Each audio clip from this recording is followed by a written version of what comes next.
कैसे हैं? मैं Deepak Sharma achievers career institute के ऑनलाइन चैनल पे आपका बहुत बहुत स्वागत करता हूं। आज हम एटॉमिक स्ट्रक्चर का अगला लेक्चर देखने वाले हैं। ठीक है, लास्ट लेक्चर में हमने क्या पढ़ा था? बोर्स एटॉमिक मॉडल के एप्लीकेशन या यूजफुलनेस पढ़े थे। ठीक है, आज हम पढ़ने वाले हैं limitation of Bohr's atomic model और आगे के भी कॉन्सेप्ट पढ़ने वाले हैं। ठीक है, तो अगली हेडिंग आती है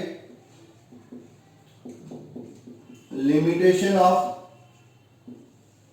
बोर्स एटॉमिक मॉडल। ठीक है, limitation of Bohr's atomic model. ठीक है, फर्स्ट आता है it is unable to explain line spectrum of line spectrum of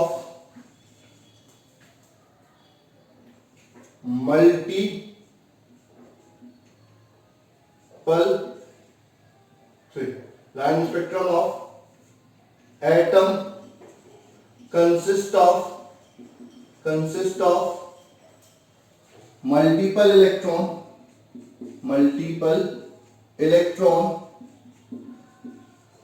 and fine spectrum।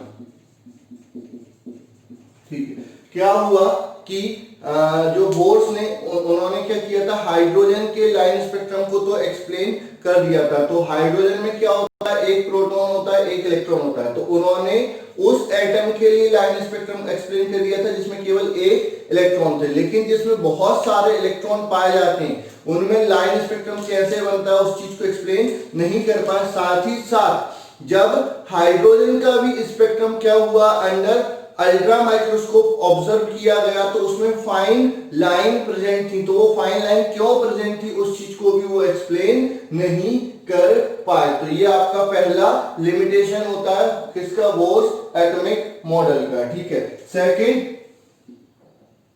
It is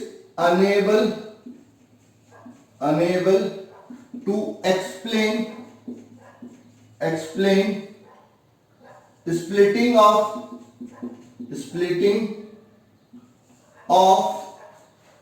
spectral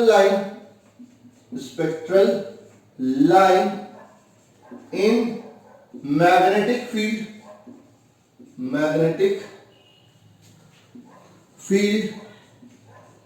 bracket में लिखना जीमेंस इफेक्ट। ठीक है, जब इलेक्ट्रिक फील्ड लाइन को मैग्नेटिक फील्ड से पास किया जाता है तो वो स्प्लिट हो जाती है। इस इफेक्ट को क्या बोलते हैं, जीमेंस इफेक्ट। तो इस चीज को एक्सप्लेन नहीं कर पाए थे। And splitting of spectral line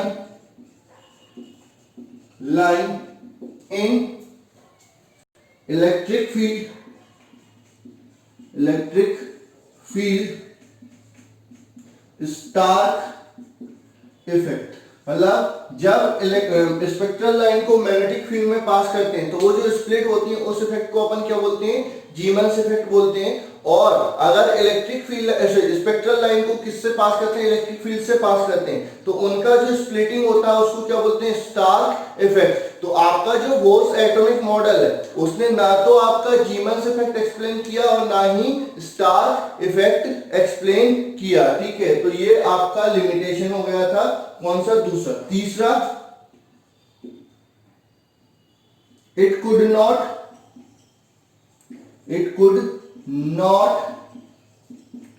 explain three-dimensional structure of atom। It could not explain three-dimensional structure of atom। ठीक है, बोर की अगर अपन मानते हैं, बोर एटॉमिक मॉडल को लेके चलते हैं तो क्या होता है कि आपका सेंटर पे न्यूक्लियस होता है और जो इलेक्ट्रॉन होते हैं वो सर्कुलर ऑर्बिट में एक्सप्लेन करते हैं। तो इससे जो एटॉमिक मॉडल या एटम का जो स्ट्रक्चर आ रहा है या एटम का जो शेप आ रहा है वो प्लेनर शेप आ रहा है कि एटम एक प्लेन में लाई करता, तो एटम का 3 डायमेंशनल व्यू कहीं से क्लियर नहीं हुआ, तो 3 डायमेंशनल स्ट्रक्चर ऑफ एटम को एक्सप्लेन नहीं कर पाया कि एटम 3 डायमेंशन में क्यों पाया जाता है। ठीक है, उसके बाद it could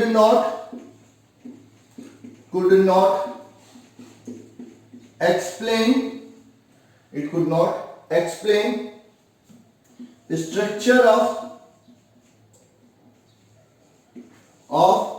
different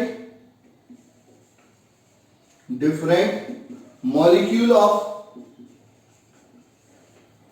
different compound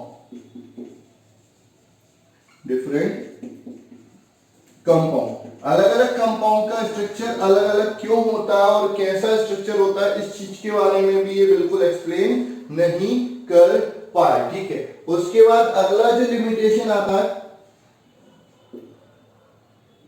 it could not explain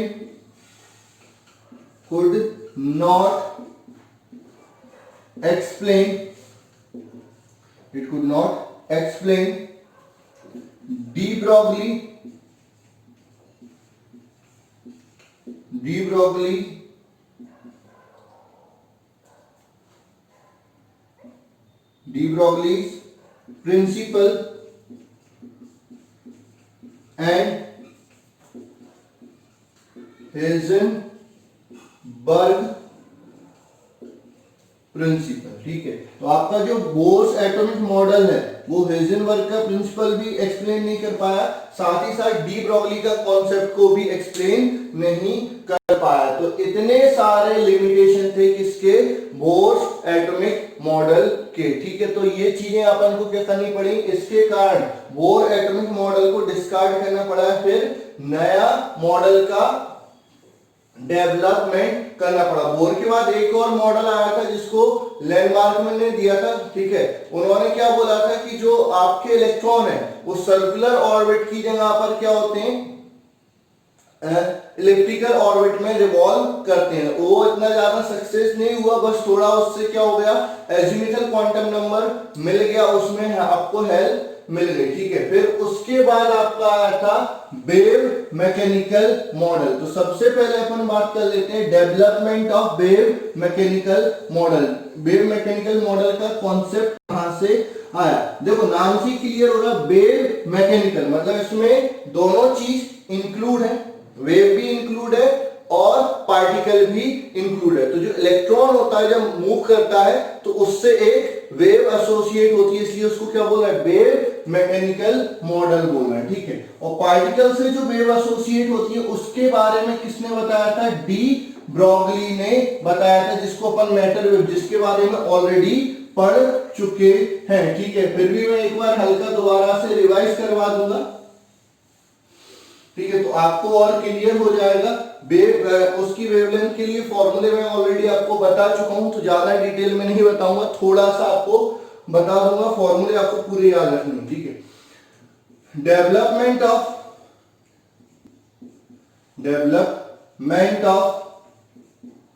wave mechanical model of atom. ठीक है, तो the development of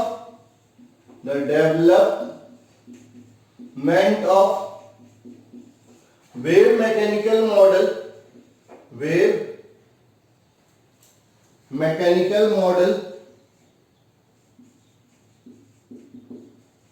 model of atom arises due to following concept and principle, due to following concept and principle। जो आपका wave mechanical model है उसका development किसके कारण आया, फॉलोइंग कंसेप्ट ऑफ प्रिंसिपल के कारण। First, D Broglie's concept of dual dual nature of particle, ठीक है, D Broglie concept of dual nature of particle. Second जो आया वो क्या आया आपका, हेजनबर्ग्स अनसर्टेनिटी प्रिंसिपल। तो ये दो प्रिंसिपल के कारण आपका wave mechanical model of atom क्या हुआ, डेवलप हुआ। किस किस के कारण, आपका एक D Broglie concept of dual nature of particle, और दूसरा कौन सा हो गया, हेजनबर्ग अनसर्टेनिटी प्रिंसिपल। ठीक है, तो अगर अपन डी ब्रॉगली कॉन्सेप्ट की बात करते हैं, ठीक है, डी ब्रॉगली ने क्या बोला, ठीक है, तो इसको, हाँ, इसको जो वेव मैकेनिकल मॉडल को क्वांटम मैकेनिकल मॉडल भी बोला जाता है। ठीक है, तो अब अपन बात करते हैं डी ब्रॉगली कॉन्सेप्ट। ठीक है, ठीक है, या डी ब्रॉगली वेव थ्योरी, ठीक है, या de Broglie matter wave theory अपन इसको बोल सकते हैं। ऑलरेडी अपन डिस्कस कर चुके हैं, थ्योरी बता चुका हूं, फॉर्मूला बता चुका हूं, एक बार फिर बता देता हूं। According to de Broglie, according to de Broglie, de Broglie, there is a wave associated, there is a wave associated with moving particle known as matter wave or de Broglie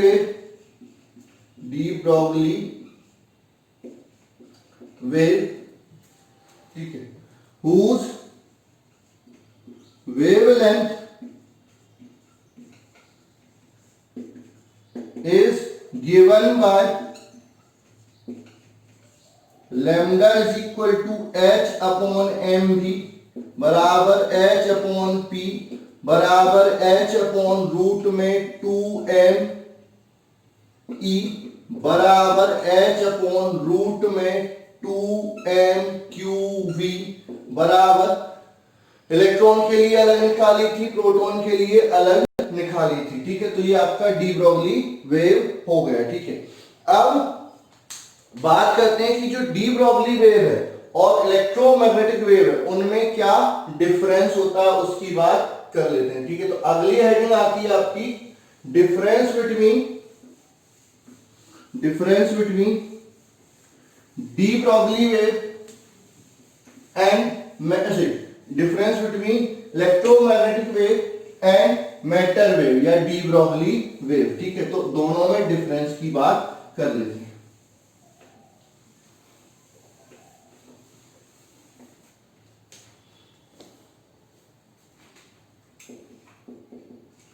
difference between electromagnetic wave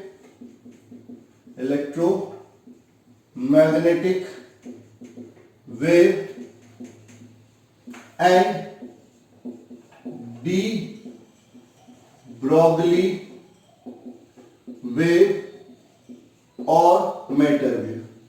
ठीक है, matter wave और electromagnetic wave में क्या difference होता है उसके बारे में अपन डिस्कस कर रहे हैं। तो क्या होगा, एक तरफ लिखेंगे इलेक्ट्रोमैग्नेटिक वेव, एक तरफ लिखेंगे मैटर वेव। फर्स्ट पॉइंट आपका आ जाएगा, इसमें क्या आएगा first point, it is associated with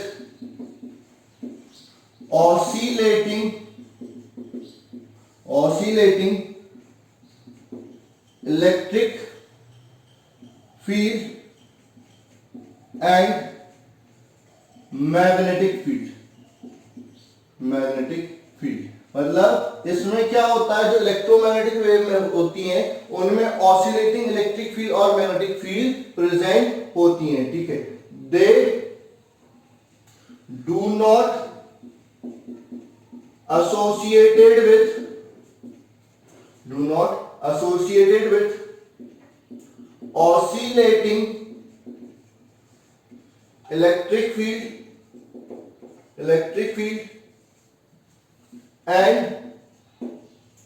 magnetic field, ठीक है। इनमें क्या होता है, ऑसिलेटिंग इलेक्ट्रिक फील्ड और ऑसिलेटिंग मैग्नेटिक फील्ड एसोसिएट नहीं होती, ठीक है। Second, they do not require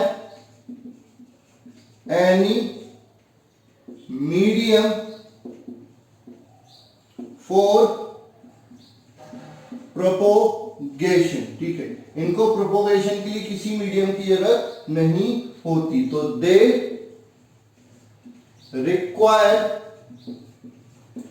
definite medium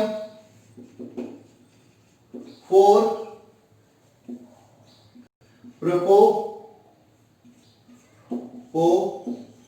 propagation, ठीक है। अगला, इन एयर और vacuum they travel with speed of light, ठीक है। आपका एयर और वैक्यूम में ये किस स्पीड से चलते हैं, स्पीड ऑफ लाइट से चलते हैं, ठीक है। There speed is less than speed of light, इनकी जो स्पीड होती है वो स्पीड ऑफ लाइट से कम होती है। अगला, they are radiated from source means they left the source, ठीक। they always associated with moving particle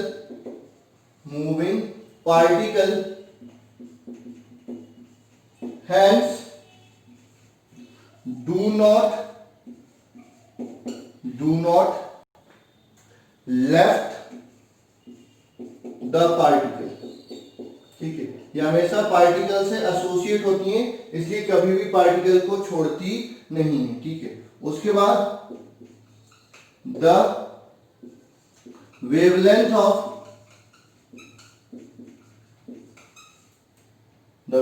of EM wave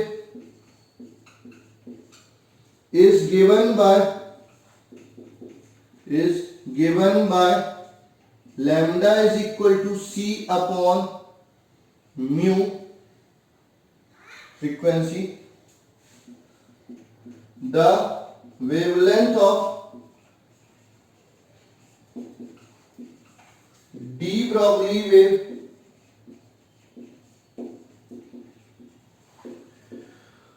is given by lambda is equal to h upon mv, ठीक है। तो ये आपका डिफरेंस हो जाता है किसमें, इलेक्ट्रोमैग्नेटिक वेव में और मैटर वेव में। कभी कभार ये पूछ लिया जाता है, इवन 12th में भी आपका ये पूछ लिया जाता है। डी ब्रॉगली वेव आपका चैप्टर है, मतलब आपका मैटर वेव वहां पर चैप्टर है, वहां पर पढ़ते हैं, तो ये डिफरेंस वहां पर भी पूछा जा सकता है बोर्ड एग्जामिनेशन में, और 11th में भी पूछा जा सकता है। तो पहला डिफरेंस क्या बोला है, समझ लो, it is associated with oscillating electric field and magnetic field. मतलब ये जो इलेक्ट्रोमैग्नेटिक वेव होती हैं, इनमें क्या होती हैं, ऑसिलेटिंग इलेक्ट्रिक फील्ड और मैग्नेटिक फील्ड प्रेजेंट होती हैं, जबकि इसमें कोई ऑसिलेटिंग इलेक्ट्रिक फील्ड और मैग्नेटिक फील्ड प्रोड्यूस नहीं होती। इनको प्रोपोगेशन के लिए किसी मीडियम की जरूरत नहीं होती, they do not require any medium for their propagation. They require definite medium for propagation, इनको प्रोपोगेशन के लिए मीडियम की जरूरत होती है, ठीक है। इन एयर और vacuum they travel with speed of light that is 3 into 10⁸ metre per second. Air और वैक्यूम में इनकी स्पीड बहुत ज्यादा होती है, कितनी होती है, लाइट की स्पीड की बराबर होती है, और वो कितनी होती है, 3 into 10⁸ मीटर पर सेकंड। और इनकी जो स्पीड होती है वो कभी भी लाइट के स्पीड के बराबर नहीं होती, उससे बहुत कम होती है, तो there speed is less than speed of light, ठीक है। उसके बाद आपका जो इलेक्ट्रोमैग्नेटिक रेडिएशन है वो सोर्स से इमिट हो जाती है, यानी सोर्स को लेफ्ट कर देते हैं, सोर्स को छोड़ के चले जाते हैं, जबकि जो मैटर वेव होती हैं वो हमेशा मूविंग पार्टिकल से ही एसोसिएट रहते हैं, उसके साथ में ही रहते हैं, ठीक है। उसके बाद जो वेवलेंथ होती है किसकी, इलेक्ट्रोमैग्नेटिक वेव की, उसको किस फॉर्मूला से देते हैं, लैम्डा बराबर c/μ, ठीक है, जबकि इसकी वेवलेंथ को h/mv से देते हैं, ठीक है। यहाँ पर फ्रीक्वेंसी आप नहीं निकाल सकते कि भाई c में लैम्डा का डिवाइड कर दो तो फ्रीक्वेंसी इसकी नहीं निकलेगी, क्यों, क्योंकि इसकी स्पीड लाइट की स्पीड के बराबर नहीं होती है, ठीक है। तो ये आपके डिफरेंस हो जाते हैं किसमें, आपका इलेक्ट्रोमैग्नेटिक वेव और मैटर वेव में, ठीक है। इसके बाद अपन बात करते हैं significance of de Broglie wave.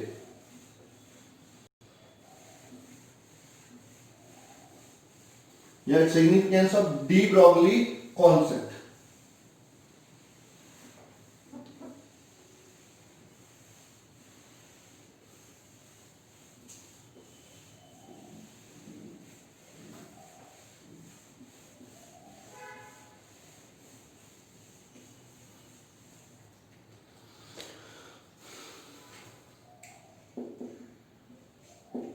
Significance of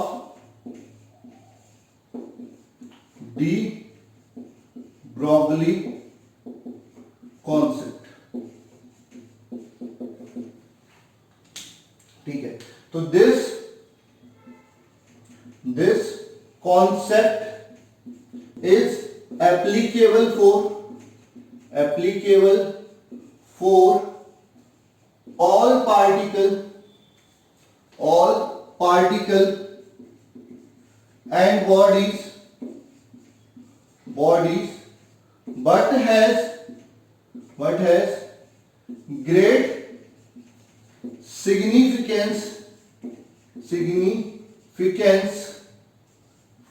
for microscopic particle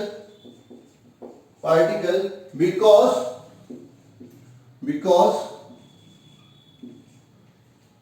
for large particle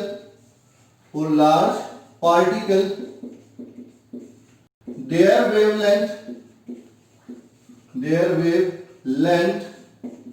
is very small, hence not observable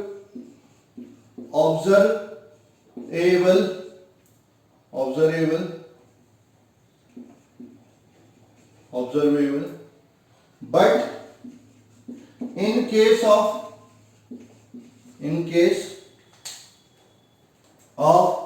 small particle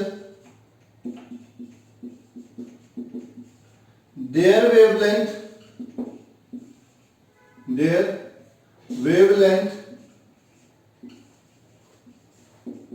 is observable, hence it have large significance. This is because of wavelength is inversely proportional to mass of particle, ठीक है। क्या होता है समझो कि आपका जो lambda है वो h/mv के बराबर है, ठीक है। अब बड़ी बॉडीज में जो बड़ी पार्टिकल होती हैं उनके लिए उनसे वेव एसोसिएटेड तो होती है लेकिन उतनी ज्यादा सिग्निफिकेंट नहीं होती क्योंकि वेवलेंथ बहुत कम हो जाती है। क्यों? अगर मैं 1 kg की भी बॉडी लेता हूं जो 1 मीटर पर सेकंड की स्पीड से चल रहा है तो जो लैम्डा हो जाएगी वो कितनी हो जाएगी आपका 6.6 into 10⁻34 upon 1 kg into 1 metre per second. तो ये क्या हो जाएगी? बहुत कम हो जाएगी। अगर मास और बढ़ाता जाऊंगा तो ये और भी कम होती जाएगी। तो इतनी कम वेवलेंथ को हम मेजर नहीं कर सकते या फिर ऑब्जर्व नहीं कर सकते, तो बड़ी बॉडीज में इसका सिग्निफिकेंस नहीं होगा। वहीं पर अगर छोटी बॉडी लेते हो, ठीक है, जैसे इलेक्ट्रॉन ले लिया तो लैम्डा बराबर 6.6 into 10⁻34 divided by 9.1 into 10⁻31 into 1 metre per second की स्पीड से भी चल रहा है। तो इसका जो ऑर्डर आता है वो 6.6 डिवाइडेड बाय 9.1 इंटू 10⁻3 मीटर, ठीक है। यानी इसको सॉल्व करूंगा तो ये क्या हो जाएगा 9 7 63.7 इंटू 10⁻³ मीटर, या फिर एंगस्ट्रॉम में कन्वर्ट करेंगे तो 10 का मल्टीप्लाई हो जाएगा तो ये 7 इंटू 10⁻⁴ मीटर या 7 इंटू 10⁻6 एंगस्ट्रॉम हो जाएगा। तो ये मेजरेबल हो जाती है। तो आपके जो माइक्रोस्कोपिक पार्टिकल है उसके लिए डी ब्रोगली कॉन्सेप्ट का बहुत ज्यादा सिग्निफिकेंस होता है, जबकि मैक्रोस्कोपिक पार्टिकल यानी बड़े पार्टिकल में इसका सिग्निफिकेंस उतना ज्यादा नहीं होता है, ठीक है। तो ये चीज आपकी हेल्पफुल होती है, ठीक है। अब experimental verification of de Broglie concept, ये केवल थ्योरी है कि वास्तव में ऐसा कुछ होता है, एक्सपेरिमेंटली वेरीफाई हुआ है कि नहीं हुआ। तो डी ब्रोगली के जो कॉन्सेप्ट को सबसे पहले जिसने वेरीफाई किया था वो थे डेविसन जर्मर, ठीक है। उन्होंने एक्सपेरिमेंट किया था, ठीक है, जिसमें आपकी मैटर वेव की वेवलेंथ निकाली गई और डी ब्रोगली फॉर्मूला से उसी पार्टिकल के लिए वेवलेंथ निकाली गई, दोनों सेम आई थी, ठीक है। तो experimental verification of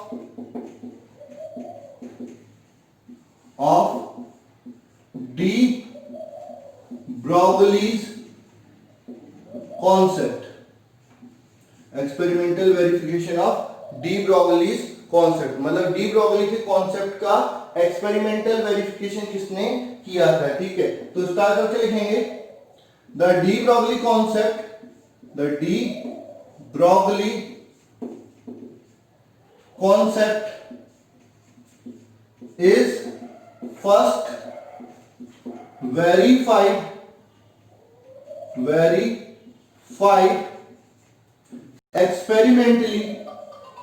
experimentally by Davison and Germer's experiment, ठीक है। तो सबसे पहले डुअल नेचर ऑफ पार्टिकल को एक्सपेरिमेंटली वेरीफाई किसने किया था? डेविसन जर्मर ने। डुअल नेचर ऑफ पार्टिकल की थ्योरी किसने दी थी? डी ब्रोगली ने। ये दो अलग अलग क्वेश्चन है जो आपसे पूछे जा सकते हैं कि dual nature of particle propose किसने किया? डी ब्रोगली ने। वेरीफाई किसने किया? डेविसन जर्मर ने, ठीक है। उसके बाद later on de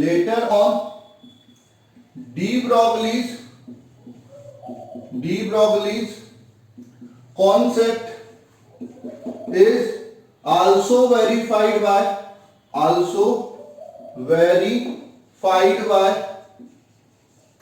Thomson's experiment, ठीक है।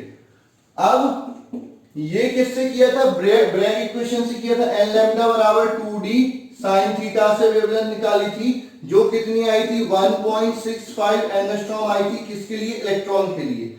और वो जो डी ब्रॉगली ने निकाली उनकी भी क्या आई थी 1.66 एंगस्ट्रॉम आई थी। तो ये लगभग लगभग क्या थे, सेम थे, तो ये वेरीफाई हो गया था। ठीक है, इसको डेविएशन जर्मर एक्सपेरिमेंट को 12th में डिटेल में पढ़ेंगे फिजिक्स में। ठीक है, यहां पर इतना ज्यादा डिटेल में आपके सिलेबस में है नहीं, तो केवल इतना याद रखो कि जो एक्सपेरिमेंटल वेरिफिकेशन है किसका, डी ब्रॉगली कॉन्सेप्ट का, किसने किया था पहले, सबसे पहले किसने किया था, डेविएशन जर्मर ने, फिर थॉमसन एक्सपेरिमेंट से भी वो वेरीफाई किया गया था। ठीक है, अब ये जो मॉडल है, ठीक है, वो क्या बोलता है, वो आपका हेल्पफुल होता है, या डी ब्रॉगली कॉन्सेप्ट हेल्पफुल होता है derivations of Bohr's atomic model या बोर्स पोस्टुलेट को डेराइव करने के लिए हेल्पफुल होता है। ठीक है, तो अगली हेडिंग लिखेंगे derivation of bourse postulate.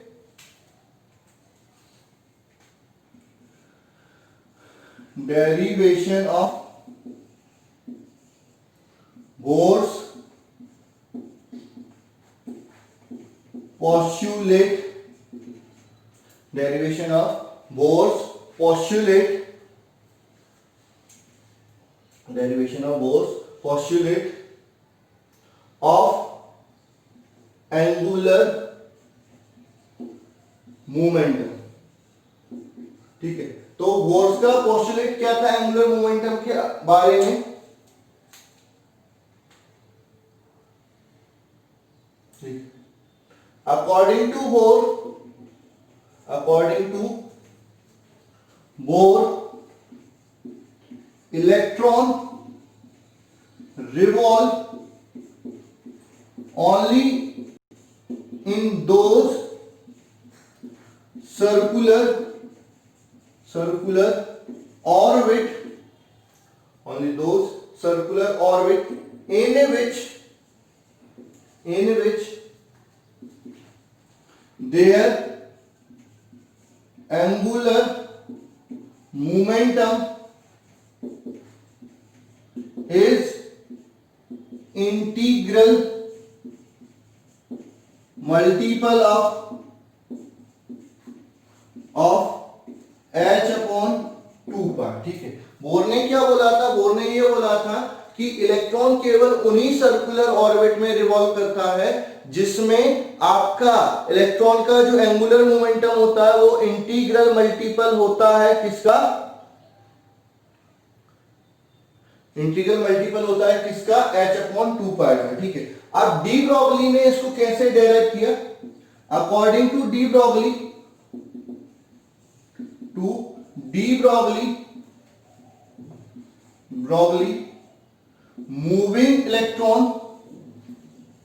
moving electron also associated with wave, hence when it complete one revolution, it is in same phase, hence circumference of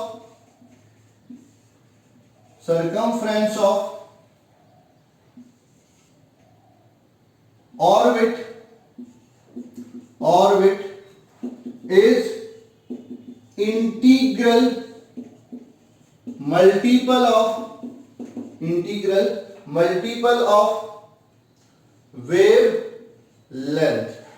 ठीक है, डायग्राम से समझा देता हूं कि आपका क्या होता है, ये आपका न्यूक्लियस है, ये इलेक्ट्रॉन इस सर्कुलर ऑर्बिट में रिवॉल्व कर रहा है। ठीक है, तो जब इलेक्ट्रॉन रिवॉल्व करता है तो इससे एक वेव एसोसिएटेड होती है, और वो वेव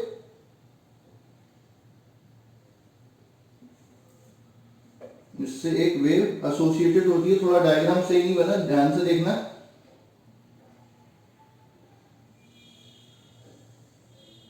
ये है, ये इलेक्ट्रॉन है, इससे एक wave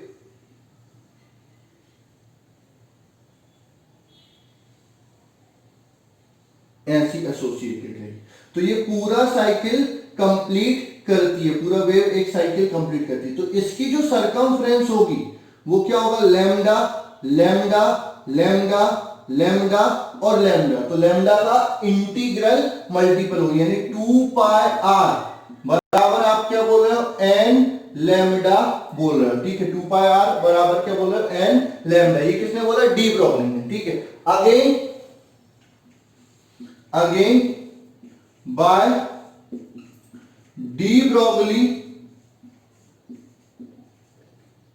concept, again by de Broglie concept, ठीक है। तो ये क्या हो जाएगा, lambda is equal to h upon m v, ठीक है।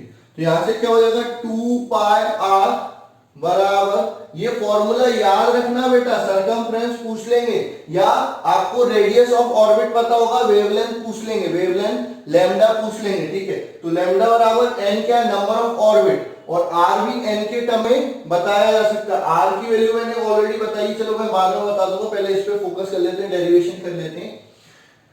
एंड लैम्डा क्या होता है, एच अपॉन एम बी, ठीक है। एम बी को उधर ले जाओ, 2 पाई को इधर ले आओ, तो एम वी आर बराबर एन एच अपॉन 2 पाई, यही आपको क्या करना था, डेराइव करना था, ठीक है। अब अगर आपसे लैम्डा पूछा जाता है तो लैम्डा बराबर क्या हो जाएगा, 2 pi r upon n, lambda बराबर 2 पाई इंटू आर कितना होता है, 0.529 n square by z square upon N.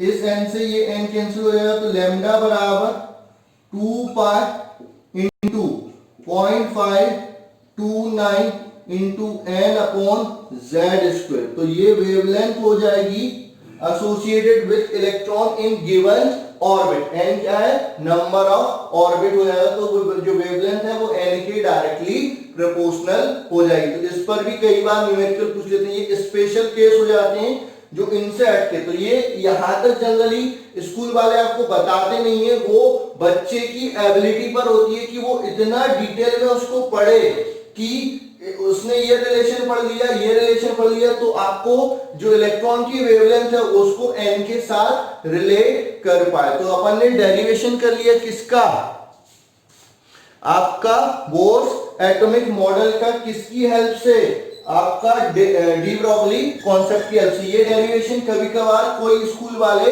पूछ लेते हैं, तो बिल्कुल आप ये प्रिपेयर करेंगे। जनरली एमपी बोर्ड में ऐसी हिमाकत नहीं की जाती, ये हिमाकत केवल सीबीएसई बोर्ड वाले ही कर सकते हैं, ठीक है। अगर कोई अच्छा टीचर होगा एमपी बोर्ड में स्कूल में तो बिल्कुल वो पूछ सकता है, ठीक है, टीचर पे डिपेंड करता है, ठीक है। अब अपन बात करते हैं हेज़ेनबर्ग अनसर्टेनिटी प्रिंसिपल की, किसकी, हेज़ेनबर्ग अनसर्टेनिटी प्रिंसिपल की। क्या बोलता है हेज़ेनबर्ग अनसर्टेनिटी प्रिंसिपल, क्या बोलता है।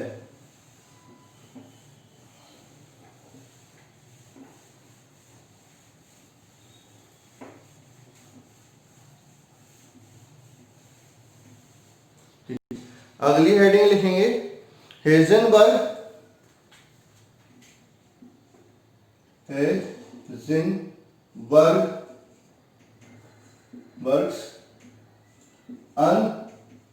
अनसर्टेनिटी प्रिंसिपल, हेज़ेनबर्ग अनसर्टेनिटी प्रिंसिपल, ये क्या बोलता है, according to this principle, according to this principle,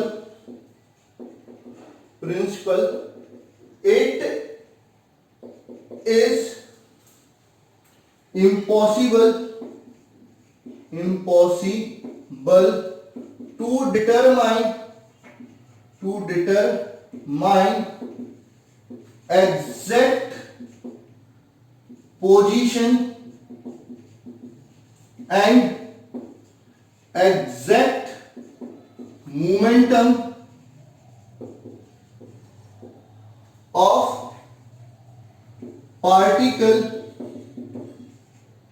simultaneously, ठीक है।